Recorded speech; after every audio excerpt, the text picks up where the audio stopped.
Senhora Nádia de Araújo é a próxima debatedora, professora de Direito Internacional Privado, autora de diversos livros na área. Boa tarde a todos. É um prazer estar nessa comissão. Agradeço o convite na pessoa do deputado Danilo Coelho. Parabenizo também aqui essa pluralidade dessa mesa, que tem a opinião de tanto de pais quanto de mães e pessoas que têm trabalhado em prol da melhora da atuação da Convenção. Eu queria fazer um registro histórico, porque a Convenção é dos anos 80 e surgiu porque naquela época quem fugia com o menor era o pai. Eu vejo todos os dias os dramas dos casos concretos, mas é que no passado, antes da Convenção, a situação era ainda muito pior, porque a cooperação jurídica internacional só se dava da maneira clássica. Era preciso, e era o pai, os casos que levaram a Conferência da Haia a cuidar desse assunto, estatisticamente era o pai que fugia com a criança e fugia para o seu país, e era preciso fazer um pedido pela via da cooperação, por uma carta rogatória. Levavam-se anos sem que nada ocorresse. Então, os membros da Conferência da Haia quiseram fazer um documento neutro. Esse documento, a Convenção sobre os Aspectos Civis do Sequestro de Menores, não fala em nacionalidade. Ele não é a favor ou contra nacional de nenhum país. Ele tomou uma decisão, uma tomada de decisão, qual era o critério para informar essa situação, para resolver essa situação. O critério da residência habitual. Porque a residência habitual é o lugar onde a criança vive, é o dia a dia. O local, e eu aqui venho, claro, como professora de Direito, e a Convenção é um documento processual. Ela estabeleceu a jurisdição própria para cuidar dos assuntos da criança. E essa jurisdição é do local em que ela vive.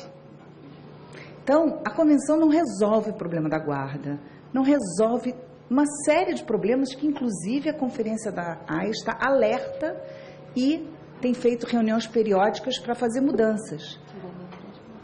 Que dá o eco. A Convenção quer restabelecer o status quo.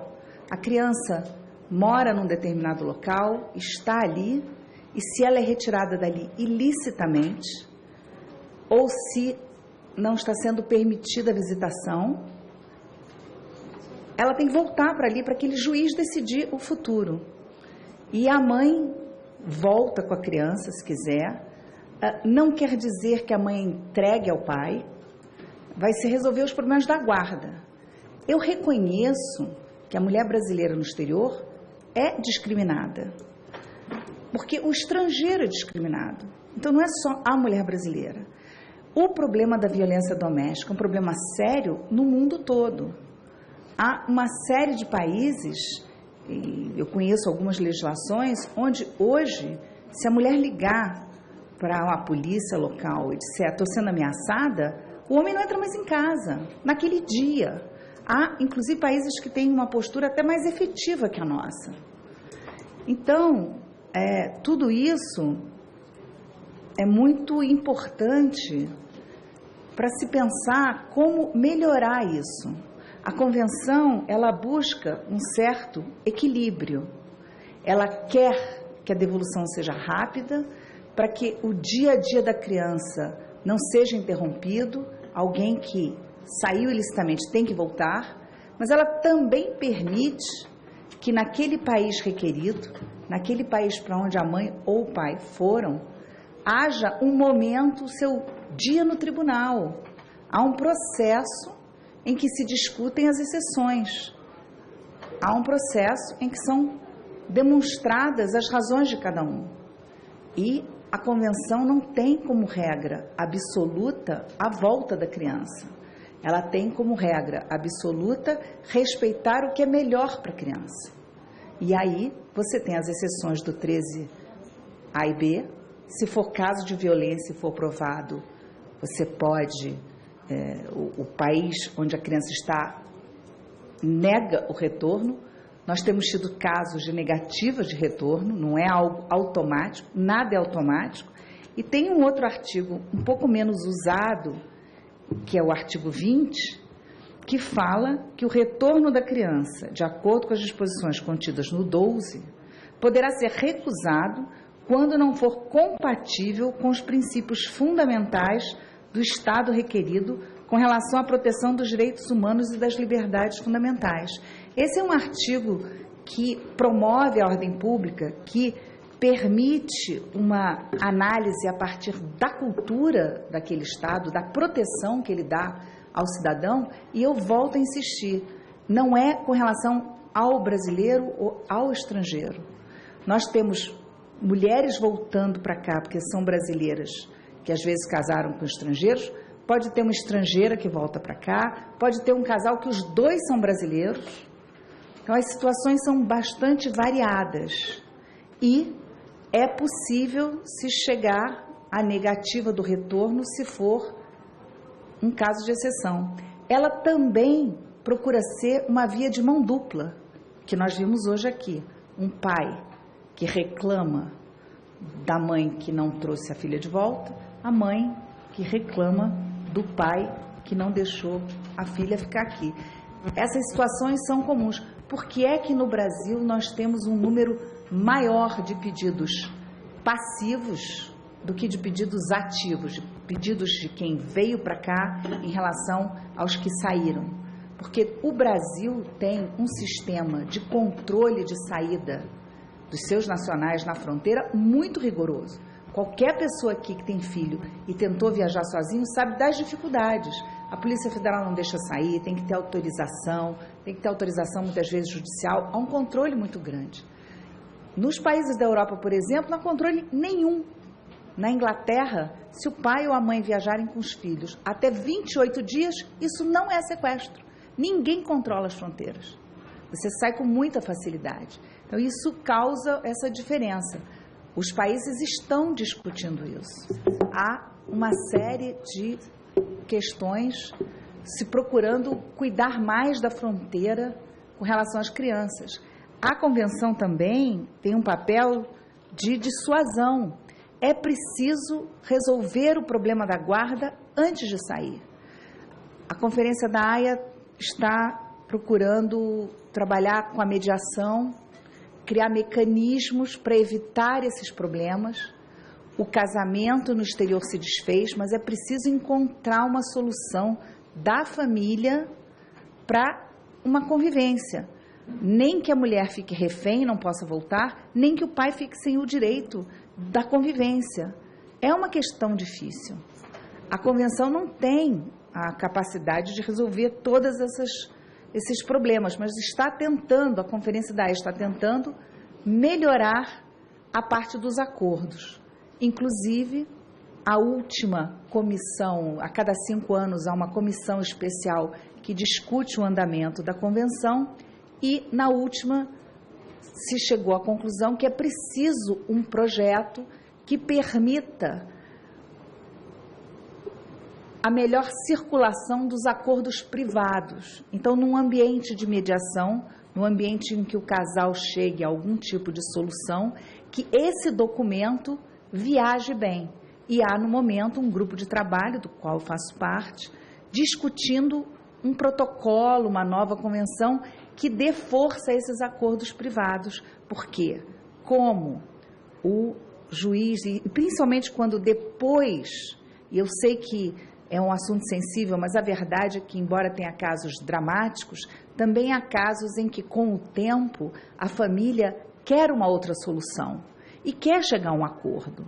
Então, é preciso permitir que esse acordo, que às vezes é chegado no país para onde a mulher foi, e ela quer ou voltar ou permitir a guarda, tem que se restabelecer alguma confiança.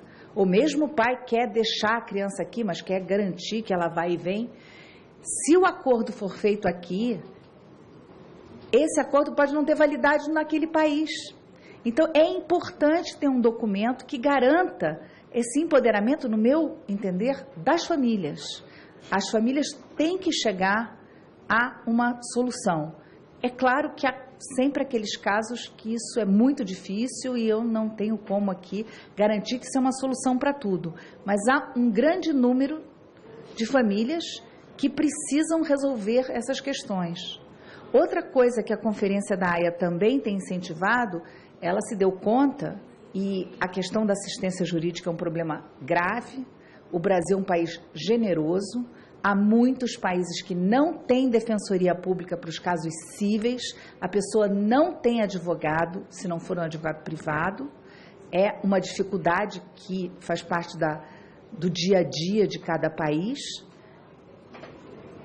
A Conferência da Haia finalizou em 2007 uma nova convenção internacional para cobrança internacional de alimentos, porque uma das razões pelas quais muitas mães fogem e vão embora e querem voltar para a família, querem voltar para o seu país, é por conta da vulnerabilidade econômica.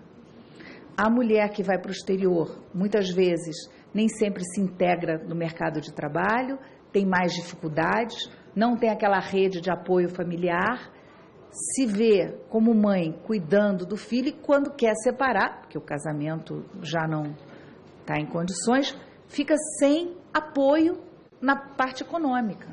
Então, isso também é algo que se combina nesse esforço da Conferência da Haia para melhorar a vida das crianças, porque esse é o foco da conferência, o bem-estar das crianças. Eles querem ser, sobretudo, uma organização que cuida das crianças. E